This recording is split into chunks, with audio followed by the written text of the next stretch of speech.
How Cade's bag got this deep so fast. 28 straight L's. Calling him a bust first pick. 2 years ago, the D was a straight circus. And now they're 43-14. Kings of the East. Number 2. Defensive rating in the league. Cade's out here dropping a 25-10 piece. Flipping the script on the whole world. I wanted to say I apologize to the Detroit fans. Because I've always been a Detroit fan since last year. I was the first one on the bandwagon or whatever. But I said he was out of the MVP conversation. And that's a lie. Yeah, that's a lie. He's the front runner for the MVP. But what's really going on behind this glow up? How'd Detroit really flip the switch like this? Back in 21, when the Pistons put the city on his back, he was the chosen one. That Montverde undefeated legend. OSU's one-man wrecking crew. He wasn't just a hooper. He was the savior Detroit been waiting on for years. Rookie year averaging 1.75-5. Check the levels on that. Before him, only names like Bron and the Big O did that in year 1. But stats don't mean nothing if you're catching L's. The real nightmare hit in the 23 season. Stress fracture in his leg shut him down for the year. When he finally got back on the floor, ready to take over, he walked straight into that historic 28-game losing streak disaster. During that dark stretch, Cade was out here putting up back-to-back 40-point games, but they still couldn't buy a win. They had the Celtics on the ropes, up 19 at the half, then collapsed in OT. Teeing that all-time losing record. That's a different kind of pain. You're hooping like a superstar, but you low, okay around, and your squad's still at the bottom. The haters started getting real loud, calling him a stat patter, saying he can't lead them to the promised land, king of the empty calorie buckets. But everybody missed. The real story back then, Cade never ducked the smoke. Through that whole streak, he was dishing out almost 8 dimes a night, trying to get his brothers fed. But those Pistons back then were a straight black hole missing wide open looks. That kind of pressure usually breaks a young kid's mental, but Cade, he just took all that disrespect and locked it in. The script flipped in the summer of 24. Detroit made 2 moves that everybody clowned at the time, but look like genius plays now. First, they brought in Bickerstaff. Even with the noise from Cleveland, he brought that defensive grit and a winning culture.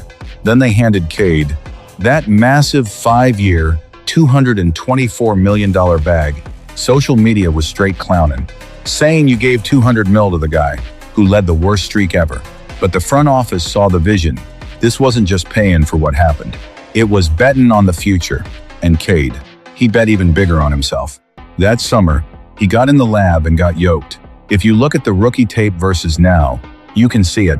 Those shoulders and that core strength are on another level. He went from a finesse player to a heavy guard who can bully you. Then the 24 season hits.